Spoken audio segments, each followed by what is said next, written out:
నమస్కారం సార్. గౌరవనీయులైన నారా లోకేష్ గారికి మా విన్నపండి.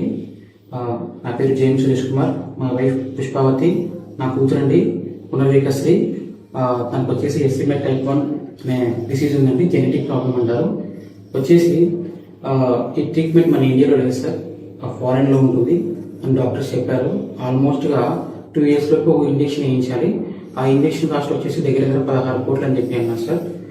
ప్రజెంట్ వచ్చేసి పాపకి 11 నెలలు. ఈ డిసీజ్ వచ్చేసి 5 months తర్వాత బయటపడింది సార్.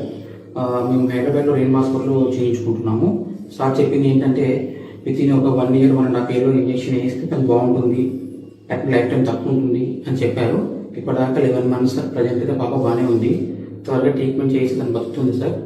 ఇంకొకటి ఇలా ఉందని చెప్పేసి నేను ఎలాగైనా నా పాపను కాపాడుకోవాలని చెప్పేసి ముందుకు వచ్చాను సార్. అలాగే గవర్నమెంట్ సపోర్ట్ కోసం, పబ్లిక్ సపోర్ట్ కోసం ముందుకు వచ్చాను. దాదాపుగా పబ్లిక్ నుంచి అంటే జనాభా నుంచే ఇప్పటిదాకా దగ్గర 10 కోట్ల దాకా అమౌంట్ వచ్చింది సార్. రిమైనింగ్ ఒక 6 కోట్లు ఉన్నాయి. అది కూడా మీ ద్వారా మీరు కనుగరిస్తే ఖచ్చితంగా మా పాప ఇంజెక్షన్ వస్తుంది. ఖచ్చితంగా మీరు నాకు సపోర్ట్ చేసి మా పాపని ట్రీట్మెంట్ ఇవ్వవలసిందిగా కోరుతున్నాం sir. Thank you so much sir. Thank you sir.